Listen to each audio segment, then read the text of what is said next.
Dharmasthala ಪ್ರಕರಣವನ್ನ NIA ತನಿಖೆ ಕೊಡುವ ಅಗತ್ಯವಿಲ್ಲ.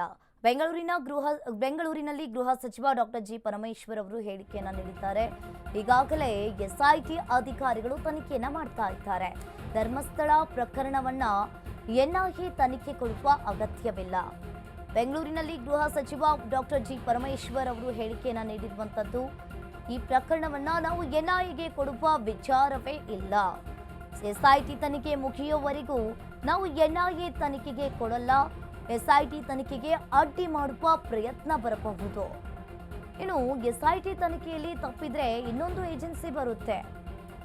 ಬಿಜೆಪಿ ನಾಯಕರ ಒಂದು ರೀತಿಯಾಗಿ ಇಲ್ಲಿ ಧರ್ಮಸ್ಥಳ ಪ್ರಕರಣವನ್ನ ಎನ್ಐಎ ತನಿಖೆಗೆ ಕೊಡುವ ಅಗತ್ಯವಿಲ್ಲ ಅಂತ ಪರಮೇಶ್ವರ್ ಅವರು ಹೇಳಿರುವಂತದ್ದು. ಈಗಾಗಲೇ ಅನೇಕ ಸಂದರ್ಭದಲ್ಲಿ ನಾನು ಹೇಳಿದ್ದೇನೆ, ಎನ್ಐಎ ಕೊಡತಕ್ಕಂಥ ಅಗತ್ಯ ಇಲ್ಲ. ಎಸ್ಐಟಿಯನ್ನ ಮಾಡಿದ್ದೇವೆ, ಎಸ್ಐಟಿ ಕೆಲಸ ಮಾಡ್ತಾ ಇದೆ. ಇದನ್ನೇ ಮಾನ್ಯ ಮುಖ್ಯಮಂತ್ರಿಗಳು ಹೇಳಿದ್ದಾರೆ. ಅದರಿಂದ ಅವರ ಬೇಡಿಕೆ, ಅವರು ದಿನನಿತ್ಯ ಇದನ್ನ ಬೇರೆ ರೀತಿಯಲ್ಲಿ ತೆಗೆದುಕೊಂಡು ಹೋಗ್ತಾ ಇದ್ದಾರೆ. ಅದಕ್ಕಾಗಿ ಅವರು ಡಿಮ್ಯಾಂಡ್ ಮಾಡ್ತಾರೆ. ನಾವು ಎನ್ಐಎ ಕೊಡೋ ಅಗತ್ಯ ಇಲ್ಲ.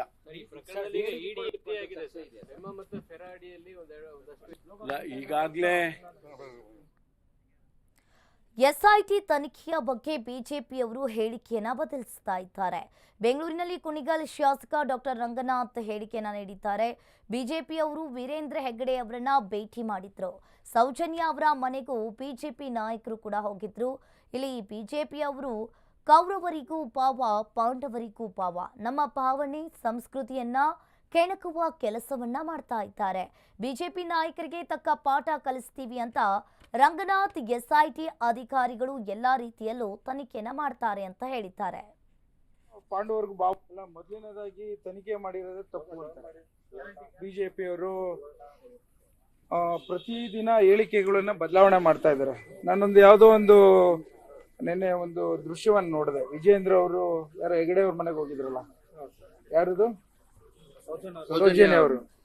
ಅವ್ರ ಮನೆಗೆ ಹೋಗಿ ಬಂದಾದ್ಮೇಲೆ ಅವ್ರಿಗೂ ಸಹ ಬೆಂಬಲಿಸ್ತೇವೆ ಅಂತ ಒಂದ್ ಕಡೆ ಹೇಳ್ತಾರೆ, ಈ ಕಡೆ ವೀರೇಂದ್ರ ಹೆಗಡೆ ಅವ್ರ ಹತ್ರ ಹೋಗ್ತಾರೆ, ಅಲ್ಲೂ ಸಹ ನಾವು ಬೆಂಬಲಿಸ್ತೇವೆ ಅಂತ ಹೇಳ್ತಾರೆ.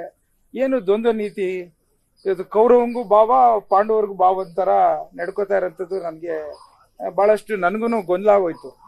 ಇವತ್ತು ಧರ್ಮಸ್ಥಳದ ವಿಚಾರದಲ್ಲಿ ನಾನು ಪ್ರತಿ ಬಾರಿ ಹೇಳ್ತಾ ಇದ್ದೇನೆ, ಬಹಳಷ್ಟು ಜನ ಶಾಸಕರ ಆದಿಯಾಗಿ, ಕಾಂಗ್ರೆಸ್ಸಿನ ಶಾಸಕರ ಆದಿಯಾಗಿ ಬಿಜೆಪಿಯವ್ರಿಗಿಂತ ಭಕ್ತಾದಿಗಳು ಇದ್ದೇವೆ. ಮಂಜುನಾಥ ಸ್ವಾಮಿ ಭಗವಂತನ ಆಶೀರ್ವಾದವನ್ನ ಪ್ರತಿಯೊಬ್ಬರು ಮನೆಯಲ್ಲೂ ನಮ್ಮ ಕ್ಷೇತ್ರದಲ್ಲಿ ಪ್ರತಿಯೊಬ್ಬರು ಮೊದಲನೇದಾಗಿ ತನಿಖೆ ಮಾಡಿರೋದು